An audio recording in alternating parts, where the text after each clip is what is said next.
Instructions pour GR4 et GR4 Dual. Chez GroundTech, nous proposons deux technologies distinctes dans notre nouvelle série de produits, réparties sur deux modèles différents. Notre premier modèle, le GR4, est le modèle de base équipé de la technologie de capteur MFS, développée pour l'imagerie souterraine. Notre second modèle, le GR4 Dual, est équipé de la technologie de détecteur PI en plus du capteur MFS du modèle de base. Découvrons les bases du GR4.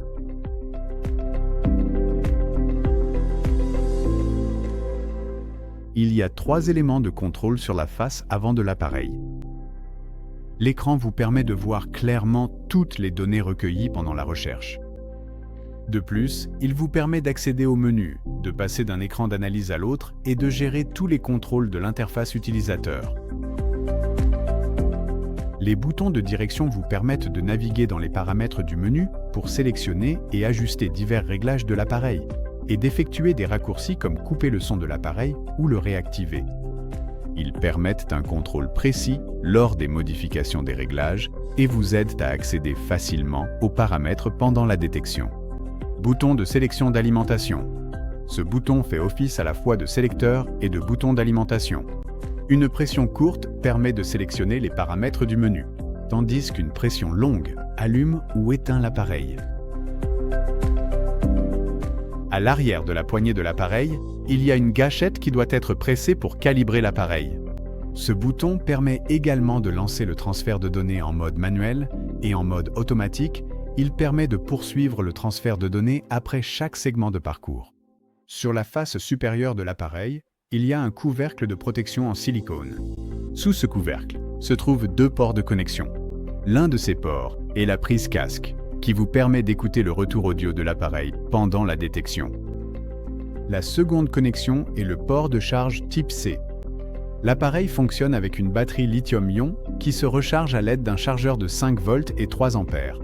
Vous pouvez recharger l'appareil via le port type C. Chargez toujours l'appareil avec son adaptateur de charge d'origine. Revenons maintenant au panneau de contrôle. Appuyez et maintenez l'interrupteur d'alimentation pendant 2 secondes pour allumer l'appareil. Naviguez entre les options du menu en appuyant sur la flèche vers le haut ou vers le bas. La flèche vers le bas vous amène aux éléments situés en dessous, et la flèche vers le haut vous amène aux éléments situés au-dessus de la liste. Une fois que vous avez sélectionné l'élément de menu de votre choix, vous pouvez appuyer sur le bouton « Sélectionner » pour entrer. Pour quitter la sélection ou revenir en arrière dans le menu, maintenez la flèche vers le haut enfoncée. Appuyez sur la flèche vers le bas, coupe ou réactive le son de l'appareil. Maintenez le bouton central enfoncé pour éteindre l'appareil. Une fois l'appareil éteint, vous pouvez le plier pour le ranger en toute sécurité.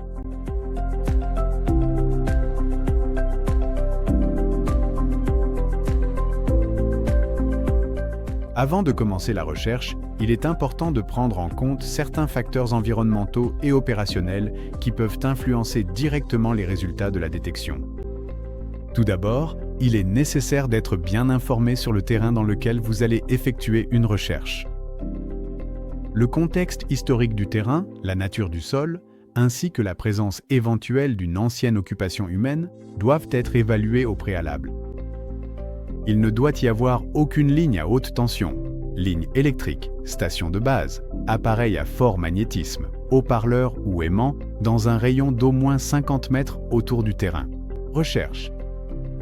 De plus, toute source de chaleur, émetteur radio, système d'énergie solaire, minéraux du sol, formation de sol meuble, présence de sel ou d'eau, peut altérer négativement les résultats de la détection.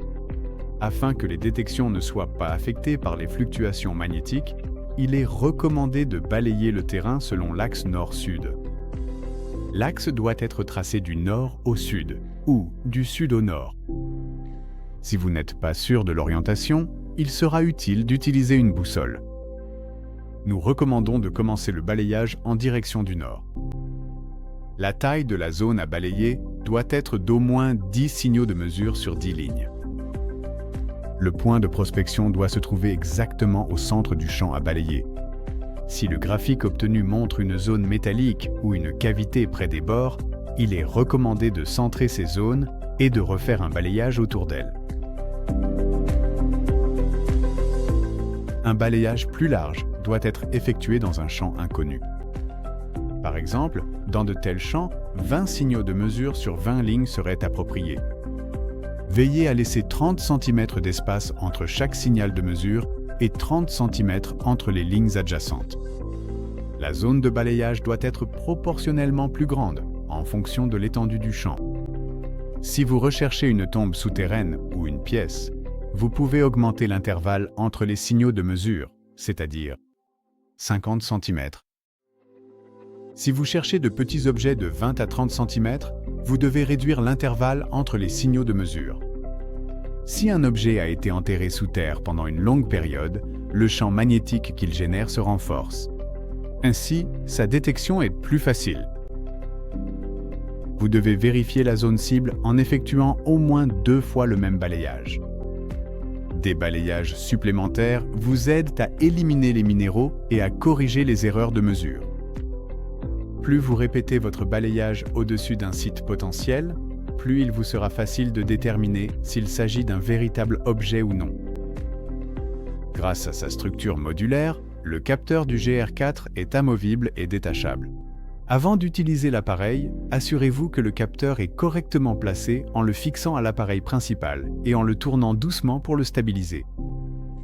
Avec le GR4 Dual, il est nécessaire de monter à la fois l'accoudoir et la tête du détecteur. Vous pouvez stabiliser la tête du détecteur en la fixant selon l'angle requis et en la faisant pivoter. Quant à l'accoudoir ergonomique, vous pouvez facilement le régler à la bonne position, en alignant les trous avec les vis, comme montré dans la vidéo.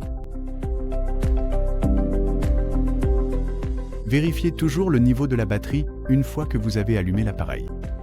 Si le niveau de la batterie n'est pas suffisant, il est fortement recommandé de recharger l'appareil en utilisant son chargeur d'origine.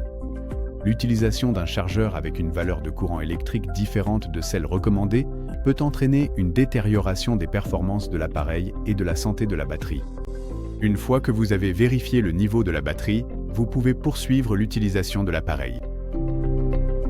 Vous pouvez choisir la langue de l'appareil lors de la configuration. Vous pouvez régler la date au format jour-mois-année ou mois-jour-année. Vous pouvez régler l'horloge de l'appareil pour afficher l'heure au format 12 heures ou 24 heures. Les réglages de date et d'heure sont enregistrés avec les fichiers. Vous pouvez terminer la configuration en effectuant les autres réglages.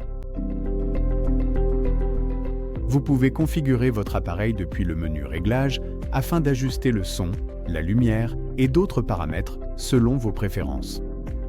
Après ces étapes, votre appareil est prêt pour la numérisation. Gardez à l'esprit que l'appareil doit éviter les vibrations et rester perpendiculaire au sol pendant la numérisation. L'appareil doit se trouver à une hauteur de 10 à 15 cm au-dessus du sol et doit être maintenu ainsi pendant la numérisation. Ne baissez ni ne levez l'appareil pendant la prise de mesure.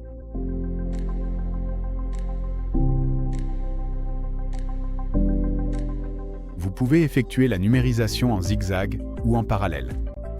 Lorsque vous terminez la numérisation d'une ligne, la ligne suivante du parcours doit être parallèle à la précédente. L'appareil ne doit pas être incliné pendant la numérisation.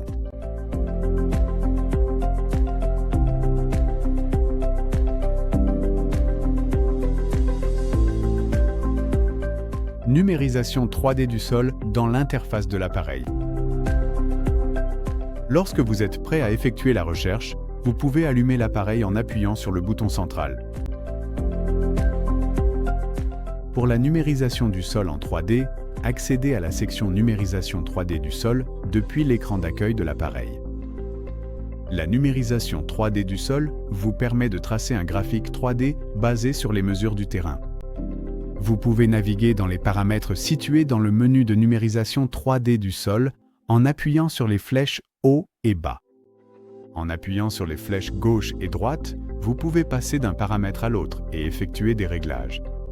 La fonction de numérisation du sol propose 2 modes de balayage, automatique et manuel.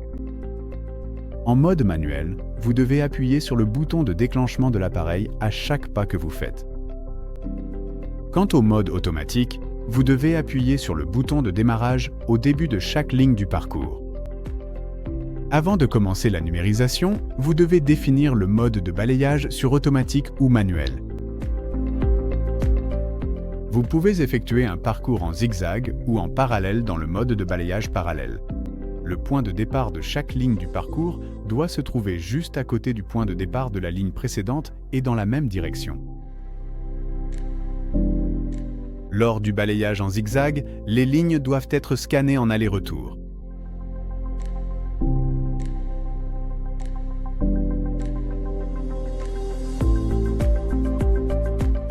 Avec le réglage de la direction, vous pouvez définir le point de départ du scan en bas à droite ou en bas à gauche.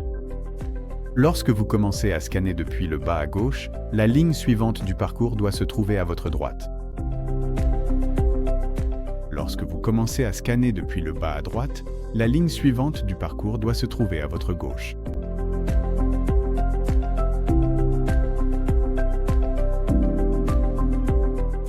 Le réglage des lignes est utilisé pour saisir le nombre de lignes que vous allez scanner, c'est-à-dire 10 lignes. Il doit y avoir au moins 20 à 30 cm entre chaque ligne. Le réglage des pas est l'endroit où vous saisissez le nombre de pas que vous allez effectuer pour scanner la partie du champ, en fonction de sa taille, c'est-à-dire 10 pas. Il doit y avoir environ 20 à 30 cm d'écart entre chaque pas. Si vous augmentez la taille de l'écart, il sera plus difficile de détecter les petits objets. Une fois les réglages effectués, vous devez appuyer sur le bouton central pour accéder à l'écran de scan. Sur cet écran, vous devez appuyer sur le bouton central pour commencer le scan ou maintenir le bouton flèche vers le haut pour revenir à l'écran de réglage. Votre scan doit être effectué entre le début et la fin de chaque ligne du parcours. Une fois le nombre de signaux de mesure saisis pour chaque rangée, le scan de la ligne suivante doit être lancé. Vous devez confirmer en appuyant sur le bouton central pour passer à la ligne suivante. Une fois le scan du champ terminé, l'aperçu de l'image 3 dimensions de la zone scannée s'affiche. Analyse des données sur l'interface de l'appareil.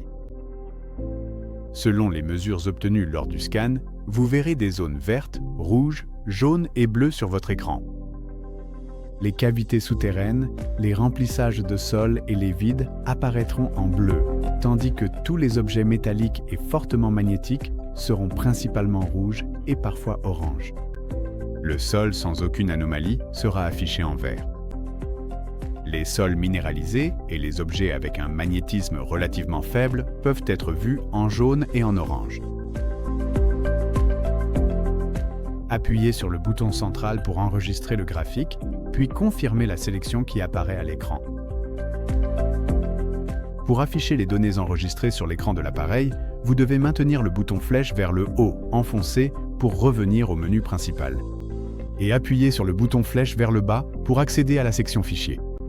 Après être entré dans la section Fichier, appuyez sur le bouton central pour voir l'aperçu de votre fichier.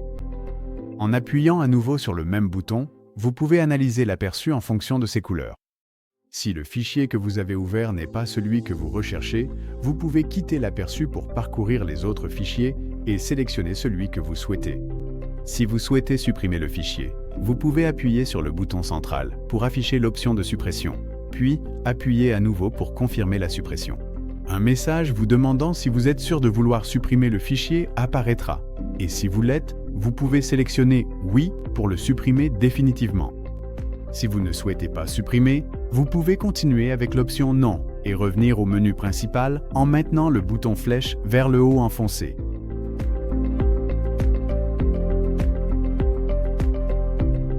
Application mobile, Gportal. Pour pouvoir effectuer les actions suivantes, vous devez d'abord télécharger l'application Gportal. Il est possible de télécharger l'application Gportal depuis l'App Store pour les appareils iOS et depuis le Google Play Store pour les appareils Android. Une fois le téléchargement de l'application terminé, vous pouvez accéder à l'application depuis l'interface utilisateur de votre appareil mobile. Après avoir téléchargé l'application sur votre téléphone portable ou votre tablette, vous devez créer un compte personnel et disposer d'une connexion sans fil à votre appareil GR4. Lorsque vous lancez l'application pour la première fois, un écran s'affiche vous demandant de créer un nouveau compte ou de vous connecter avec votre compte existant. Si vous utilisez l'application pour la première fois, vous devez sélectionner « Créer un compte » pour vous inscrire avec un nouveau compte personnel. Après avoir saisi les informations nécessaires et terminé l'inscription, l'application vous dirige vers la page principale où vous pouvez continuer à connecter votre GR4 sans fil. Sur la page principale, vous devez configurer une connexion sans fil entre votre appareil mobile et le GR4. Pour établir cette connexion, le système d'exploitation vous demandera d'accorder certaines autorisations que vous pouvez trouver dans la section « Autorisation » du menu Paramètres. Ces autorisations concernent l'enregistrement de fichiers et les paramètres de localisation. GR4 ou Gportal n'enregistre ni n'utilise vos données de localisation. Ces autorisations sont uniquement nécessaires pour qu'Android et iOS permettent le transfert de données sans fil. Une fois que vous avez sélectionné « Autoriser pour les autorisations », relancez la recherche de connexion sans fil en sélectionnant l'option « Ajouter un appareil dans le menu principal ». Choisissez GR4 dans la liste. Une fois que le message de connexion établi apparaît, tout est prêt. Cette procédure n'est nécessaire que lors de la configuration initiale. Désormais, l'appareil se connectera automatiquement. Sur le côté gauche de la page principale se trouvent les icônes de réglage du volume et de la luminosité, sous lesquelles figurent les icônes du niveau de charge de la batterie ainsi que de la synchronisation de l'appareil et de l'appareil mobile. Vous pouvez rechercher l'appareil en utilisant l'icône Bluetooth sur le côté de l'écran et vous pouvez changer votre préférence de langue. En utilisant les icônes situées sous l'interface, vous pouvez revenir à la page principale et accéder rapidement au scan du sol. Vous pouvez accéder au menu de scan, aux fichiers et aux paramètres grâce à ces icônes. Pour effectuer le scan 3D du sol à l'aide de votre appareil mobile, vous pouvez sélectionner l'icône du menu de scan pour accéder au menu. Sur le menu principal, vous verrez les menus de scan 3D du sol, de scan en direct et de détecteur. Pour effectuer un scan 3D du sol, vous pouvez choisir Scan 3D du sol dans le menu. Scan 3D du sol via l'interface de l'application mobile. Le scan tridimensionnel du sol, en fonction des mesures de la zone choisie, vous permet de créer un graphique 3D. Vous devez effectuer les réglages nécessaires sur l'écran qui apparaît. Le scan du sol dispose de deux fonctions de balayage différentes, à savoir automatique et manuel. Mode de balayage. Cette option vous permet de déterminer comment l'appareil effectuera le scan. Si le mode manuel est sélectionné, vous devez appuyer sur le bouton de démarrage de l'appareil à chaque étape. Si le mode automatique est sélectionné, l'appareil scanne chaque point avec une latence prédéfinie.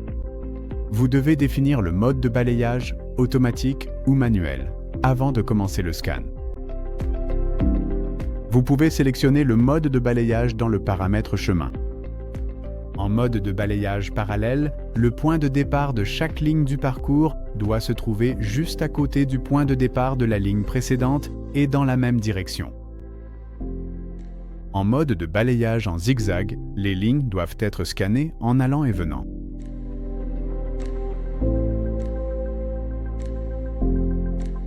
Grâce aux paramètres de direction, vous pouvez définir le point de départ du scan en bas à droite ou en bas à gauche.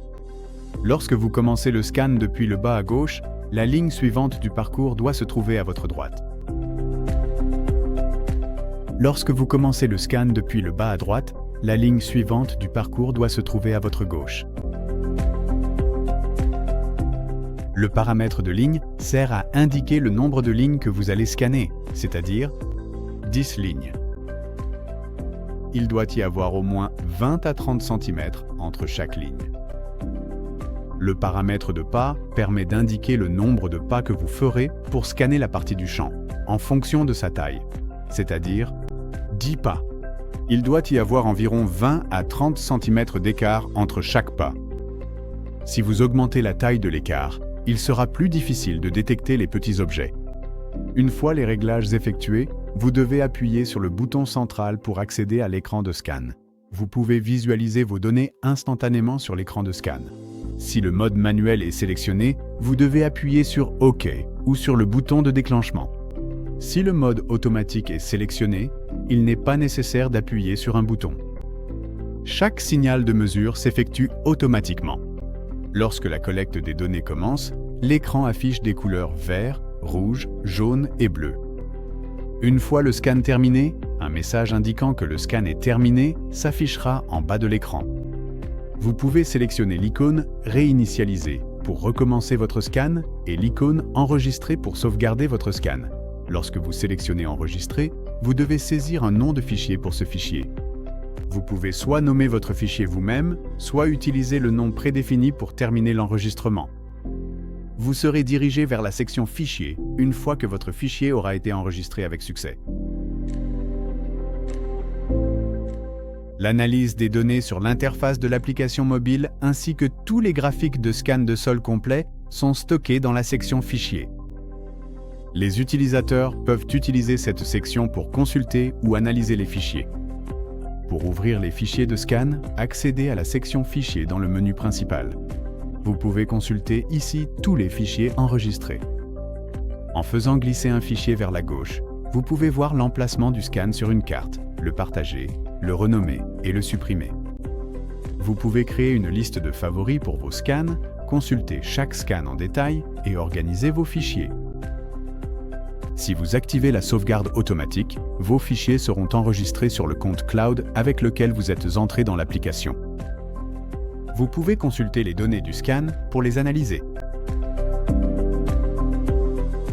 Tous les objets métalliques et la plupart des objets à forte magnétisation seront affichés en rouge, certains en orange.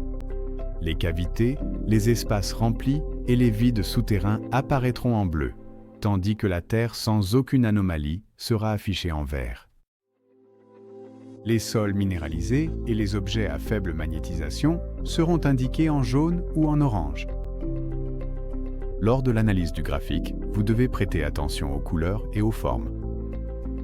Les objets métalliques ont des formes distinctives et nettes, tandis que les structures minéralisées apparaissent généralement dispersées et sans forme précise. Les objets métalliques apparaissent généralement en rouge, tandis que les structures minérales apparaissent généralement en jaune et en orange. La distinction la plus importante entre les objets métalliques et les minéraux est la différence numérique que montrent les données obtenues du sol. Les structures construites artificiellement, telles que les tunnels souterrains, les pièces et les tombes, sont indiquées en bleu. S'il y a un effondrement ou une cavité souterraine, le graphique l'indique en bleu clair, en turquoise et en vert clair. Si vous recherchez une forme différente, les zones bleues du graphique doivent correspondre à cette forme. Par exemple, si vous cherchez une tombe, les zones bleues doivent être rectangulaires et correspondre à la taille de la tombe. Le menu VLayer 4 vous permet d'analyser les données plus en détail en ajustant des paramètres tels que la puissance, le facteur de profondeur et le nombre de surfaces. Le menu Carte de contour affiche des cartes courbes. Le menu 3D propose une analyse standard, tandis que le menu 3D avancé vous permet d'analyser graphiquement les données sous différents angles. L'icône de rafraîchissement en haut ramène le graphique à son angle d'origine. Vous pouvez effectuer des calculs approximatifs de profondeur de vos données en utilisant différents modes. La fonction « Analyseur de profondeur » vous permet de visualiser les valeurs du signal correspondant à chaque carré du graphique et de choisir le type de sol pour observer les données de profondeur point par point. Une fois que vous touchez le carré de signal que vous souhaitez analyser, vous pouvez observer que les valeurs changent dans la fenêtre en dessous. La première valeur que vous voyez, sol, indique le niveau du sol. Pour afficher la profondeur totale de la zone scannée, touchez l'option « Profondeur générale ». Vous pouvez déplacer la ligne de profondeur vers le haut ou vers le bas. Vous pouvez faire défiler la fenêtre qui s'est ouverte. Ces valeurs vous fournissent les données générales de profondeur totale de la zone scannée.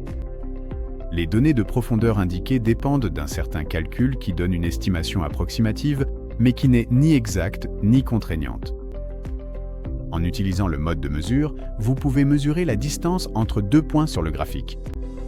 Une fois que vous touchez le point de départ, un nœud est ajouté et vous pouvez toucher d'autres points pour ajouter plus de nœuds.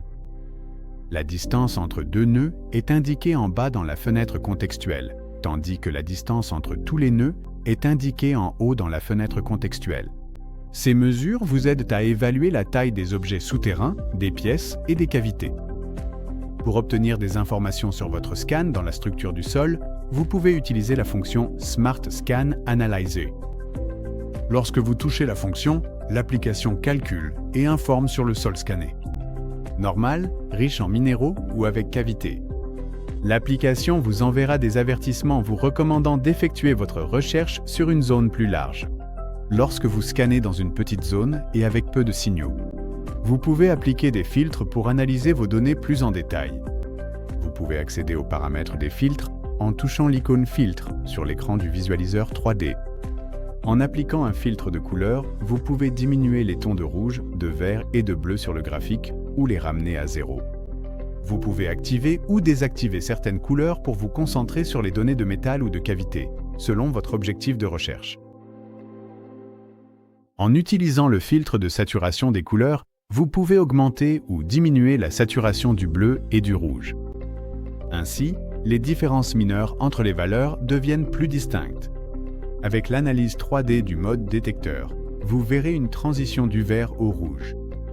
Les zones vertes représentent la structure du sol, tandis que les zones orange et rouge correspondent aux données concernant les métaux.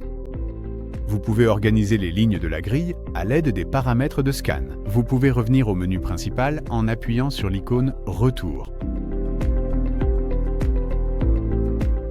Passons au mode de scan suivant de l'appareil. Mode de scan en direct. Le scan en direct est le mode de scan 2D qui vous permet une détection précise. Dans ce mode, il est possible de scanner sans être limité par un ordre spécifique et en utilisant à la fois l'écran de l'appareil et l'application mobile G-Portal. Pour pouvoir utiliser le mode de scan en direct, vous devez vous assurer que le centre MFS est bien fixé à l'appareil. Nous allons d'abord jeter un œil à l'interface de l'appareil. Grâce au système de scan en direct, les objets souterrains et les anomalies peuvent être observés instantanément.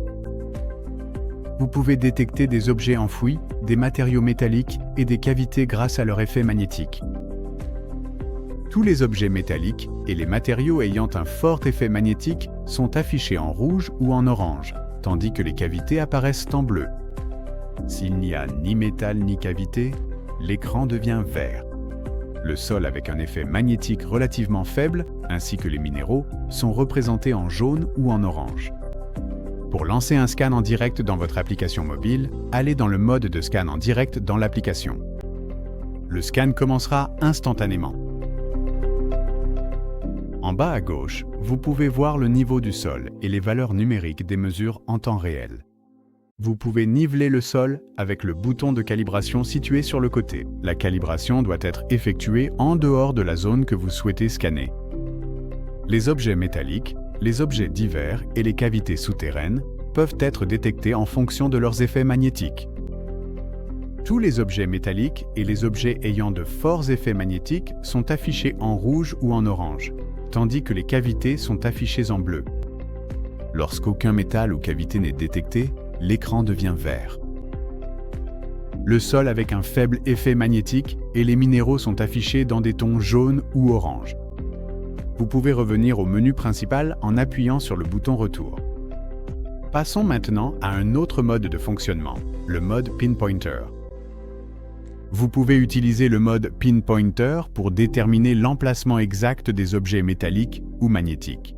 Le mode de balayage Pinpointer peut être réglé à la fois sur l'écran de l'appareil et sur l'application mobile G-Portal. Pour pouvoir utiliser ce mode, vous devez vous assurer que le capteur MFS est bien fixé à l'appareil. Tout d'abord, nous allons examiner l'interface de l'appareil. Les réglages de sensibilité vous permettent d'amplifier les signaux reçus par le détecteur afin de faciliter la détection des cibles. Des réglages de sol plus bas réduisent le bruit environnemental pour offrir un balayage plus clair, tandis que des réglages plus élevés amplifient les signaux faibles afin de détecter des objets plus petits à de plus grandes profondeurs. Cependant, des réglages de sol extrêmes peuvent augmenter le bruit. En mode de balayage pinpointer, l'appareil ne peut détecter que les métaux ayant un effet magnétique. Les objets avec de forts effets magnétiques sont affichés en rouge ou en orange à l'écran, et leur valeur instantanée est indiquée numériquement au centre de l'écran. Lorsque des objets à effet magnétique et des objets métalliques sont détectés, la barre située sur le côté gauche de l'écran indique une augmentation. Lorsque des cavités, des grottes ou des structures similaires sont détectées, la barre située sur le côté droit de l'écran indique une augmentation. Pour utiliser l'appareil en mode de balayage pinpointer, vous pouvez le sélectionner depuis le menu principal de l'équipement mobile.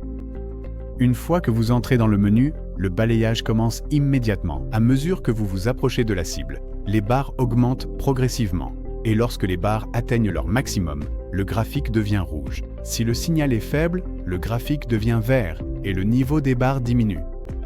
Le réglage de la sensibilité ajuste la courbe de réponse du signal sonore.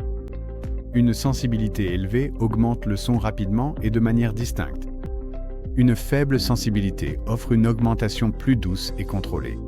Le réglage du seuil est utilisé pour que l'appareil ignore les petites fluctuations.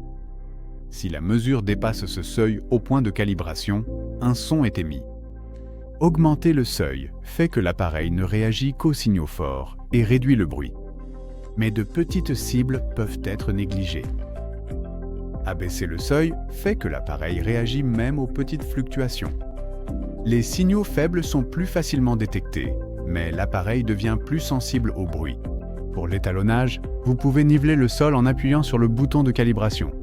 Alors que le rouge représente les objets métalliques et les objets à forte magnétisation, l'orange et le jaune représentent les sols minéralisés et les zones à faible effet magnétique. Le bleu indique les cavités souterraines, les grottes et les remblais. Le vert indique le sol de base qui ne présente aucun électromagnétisme. Lorsque des objets métalliques et des objets présentant de l'électromagnétisme sont détectés, la barre située à gauche de l'écran se lève. Lorsque des cavités, des grottes ou des éléments similaires sont détectés, la barre située à droite de l'écran se lève. À présent, éteignons notre GR4 et passons à notre GR4 Dual.